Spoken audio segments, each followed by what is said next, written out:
नमस्कार मित्रांनो, माझा हा यूट्यूब चॅनल आहे तर त्यात तुमचं खूप खूप स्वागत आहे. माझं नाव साक्षी रेटे. तर मी पहिल्यांदाच ब्लॉग बनवलेला आहे, तो मी आज अपलोड करणार आहे.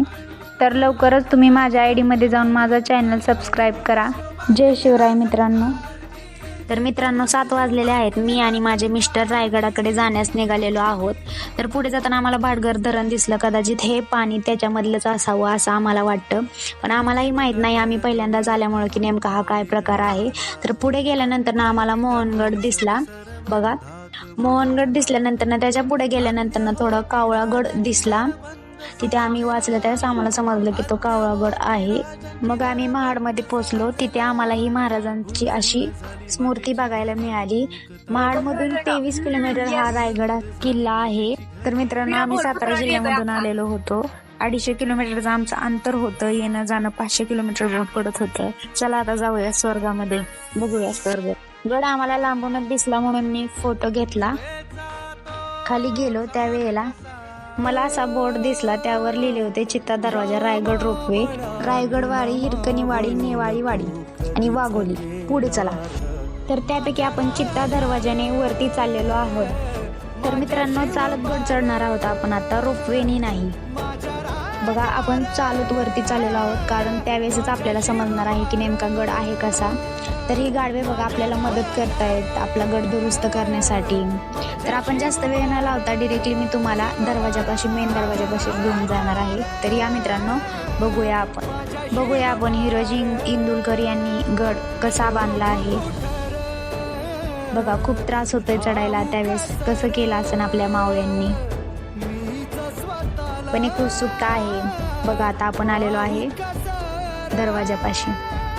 तर बघू शकताय आपण कशा प्रकारे रचना आहे. ज्यावेळेस आपण मेन दरवाजापासून वरती जाईल त्यावेळेस हे असं आपल्याला रचना दिसून येते. तिथून आम्ही वरती गेल्यानंतर ना आपल्याला आता दिसेल पाण्याचं टाकं. त्यावेळेला पाण्याची अशी टाकी असायची, बघू शकता आपण, पिण्याचे पाणी. नंतर ना आपल्याला दिसेल टकमक टोक, म्हणजे ज्या वेळेस कोणी स्वराज्याकडे वाकडी नजर करून बघेल त्यांना या टकमक टोकावरून शिक्षा दिली जात होती. त्यांचा त्या ठिकाणी कडेलोट केला जात असत. कडेलोट म्हणजे त्या टोकावरून महाराज खाली ढकलून देण्याचा आदेश देत असत. तर बघू शकता त्या तोफा आहेत, 2 तोफा आहेत तिथे, बघू शकता तुम्ही. थोडंच पुढे जाऊन आपण शिरकाई देवीचं दर्शन करून वरती जाणार आहोत. तर चला मित्रांनो, गड चढून खूप दम लागलेला आहे. तरी चला. बघा मित्रांनो, छत्रपती शिवाजी महाराज यांची मूर्ती आहे. तरी बघा, समोरच बाजारपेठ दिसेल. तर तुम्ही विचार करत असाल की एवढे वरती का, तर बाजार करायचे, त्यामुळे हे वरती एवढं बांधकाम आहे याचं. तर बघा, याला हात लावूनच अंगावरती शहार येत होते. एक क्षण असा म्हणत होता की आपले महाराज एकेकाळी इथूनच फिरले असतील. त्यामुळे आता आपण जाऊयात महादेवाच्या मंदिराकडे. तर बघा, लांबून ते मशिदीसारखं दिसतंय, पण आतमध्ये गेला तर ते मंदिर आहे, बघू शकता. चला माझ्यासोबत. ज्या वेळेला संभाजी महाराज स्वर्गविलीन झाले त्यावेळेस औरंगजेब आपल्या रायगडावरती चालून आला व त्याने आपल्या संस्कृतीची, आपल्या मंदिरांची, वास्तूंची अशी तोडफोड केली.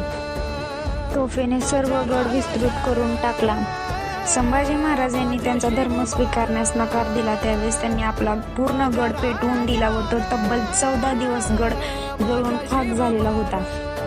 आपले महाराज महादेवाला मानायचे म्हणून त्यांनी प्रत्येक किल्ल्यावरती पिंडी बसवली आहे. या पिंडीवरती त्यांची डाव्या हाताची कणगळी कापून त्यांनी राज्याभिषेक केला होता व रयतेसाठी आपल्या जीवावरती पाणी सोडलं, ती हीच पिंड. चला, आपले जिथे महाराज आहेत त्यांच्या समाधीपाशी जाऊया. त्यांच्या समाधीच्या एका दगडाला हात लावताना अंगावरती शहार येत होते. असं वाटत होतं याच समाधीचा आपण एक जरी दगड झाला असतो तरी किती नशीबवान झालो असतो. महाराजांच्या समाधी पुढे नतमस्तक झाले. त्यावेळी महाराजांनी इंदुलकर यांना किल्ला बांधण्यासाठी दाम दिले होते, तर ते त्यांना पुरेसे नाही झाले म्हणून त्यांनी किल्ल्यासाठी स्वतःचे घरदार विकले व ह्या किल्ल्याचं काम पूर्ण केलं. आणि महाराजांनी त्यांना विचारले की तुम्हाला याच्या बदल्यात काय हवंय ते मागा. त्यांनी सोनं नाणं न मागता एका पायरीवर नाव काढण्याची इजाजत मागितली व त्या पायरीवरती नाव पडले की सेवेचे तत्पर ठाई फिरोजी इंदुलकर. आता आपण त्या ठिकाणी आहोत ज्या ठिकाणी राजांचा राज्याभिषेक झाला व हा एवढा मोठा सर्व राजांचा राजदरबार होता. या ठिकाणी 32 मन सोन्याचे सिंहासन होते. हे बघा आता आपल्याला पाहायला मिळेल हिरकणी बुरुज. हिरकणी बुरुज म्हणजे एक स्त्री रोज गडावरती दूध घालायला येत असत. त्या दिवशी यायला तिला उशीर झाला होता. तिचं लहान लेकरू घरी रडत होतं.